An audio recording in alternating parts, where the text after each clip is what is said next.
Enter Architects of Adventure, and welcome to RollCraft, your forge for everything TTRPG. Whether you're here to follow thrilling adventures, sharpen your skills as a player or dungeon master, or craft your own worlds from scratch, you found your party. From character creation to campaign design, dice rolls to storytelling, we're here to guide, teach, and inspire. So grab your gear, roll for initiative, and let's build something legendary together. This is RollCraft.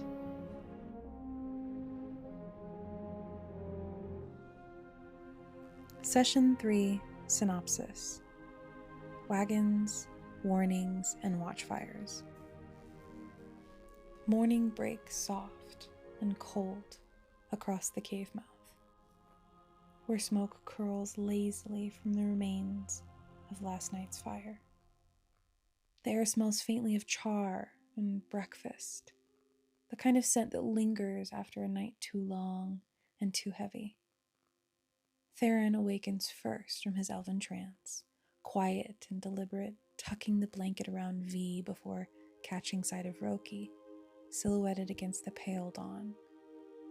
The tiefling stands watch near the entrance, her eyes reflecting the dim light like polished stone. One by one, the others rise.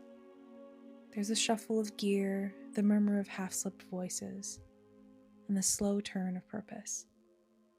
Talk turns towards the Festal of Renewal and the capital beyond, a destination that feels both promising and perilous. Lucan, ever the optimist, suggests they travel together. Roki advises against moving in large groups, her tone practical but edged with caution. One by one, they vote. The ones who want to go will go to the capital together, in a smaller group. V, curious and earnest, asks the other freed captives if they'll join. Their answers are as scattered as the ashes at their feet. Most choose their own roads.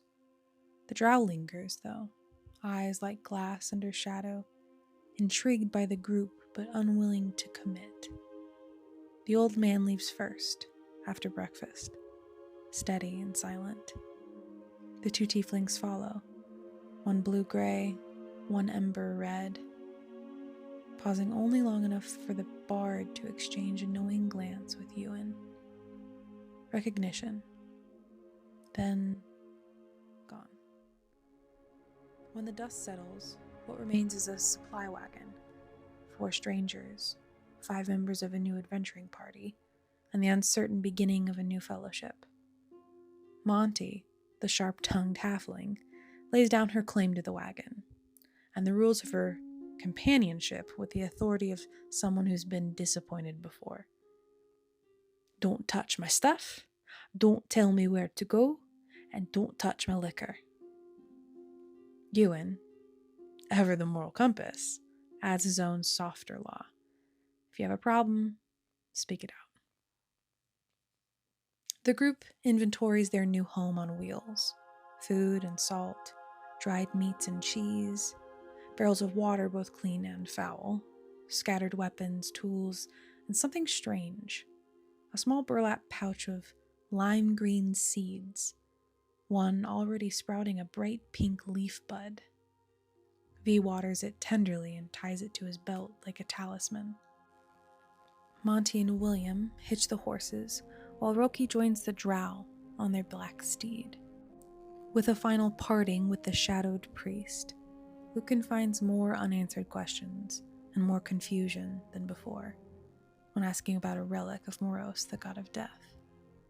The two exchange some religious talk, but no information is given to Lucan, besides riddles and more questions.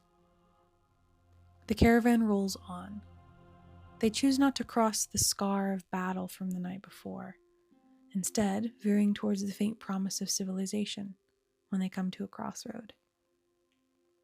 Hallowed Burrow waits beyond the ridgeline, a ghost of a village, half burned and blistered under soot and silence. The charred timbers creak in the wind like old trees. A scared woman watches from her doorway, a child on her hip. V attempts a friendly wave, but no smile is given back. When they make it to the other edge of town, they find the unburned remnants of what is left of Hallowed Burrow. The only life light that can be seen is inside the Pick and Pickle, a slightly standing tavern.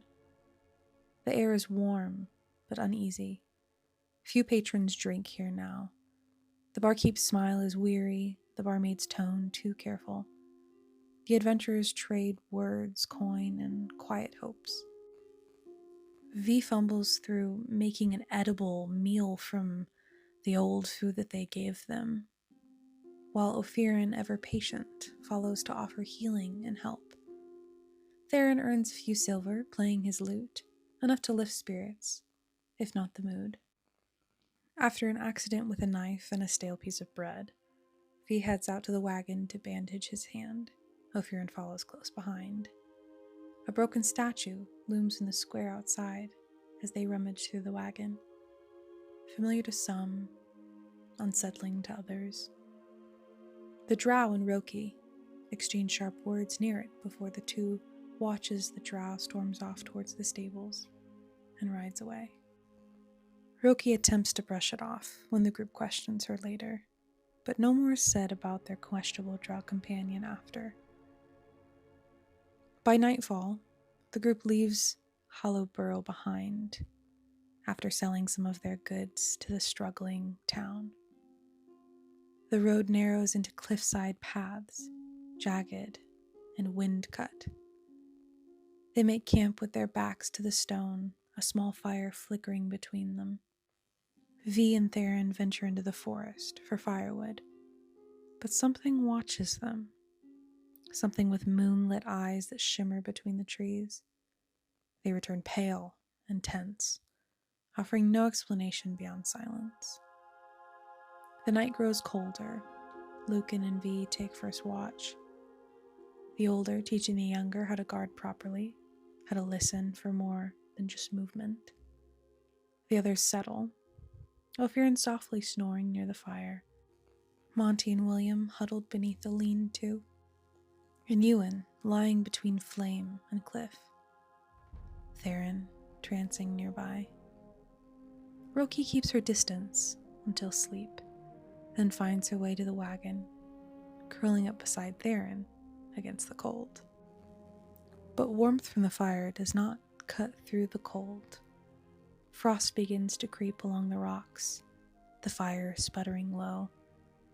Dreams twist into something wrong, shadows slithering beneath closed eyes. One by one, the adventurers twitch, wince, and stir. The air itself tightens and the sound comes again. A scrape. Long, deliberate. Metal or bone against stone. Then silence. Wind moves again. It's colder than before, sharp as teeth. In the darkness, two eyes glow like twin moons, watching, feeding on warmth, on fear, on the dreams of the living. And as the first scream splits the night, the stars above blink out, one by one. And that's it for session 3. Thank you guys so much for listening, being patient with us. Hopefully, this is our last synopsis.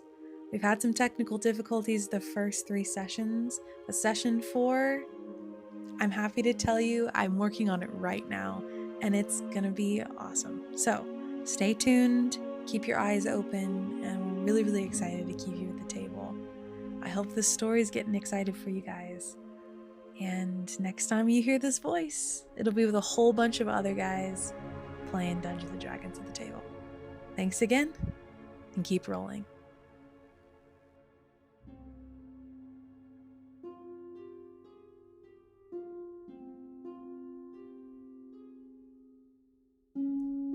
And that wraps up another exciting episode of RollCraft. Keep rolling those dice and crafting your tales long after our mics are off. If you enjoy the journey, don't forget to share it with your fellow adventurers and join us next time for more rolling and crafting.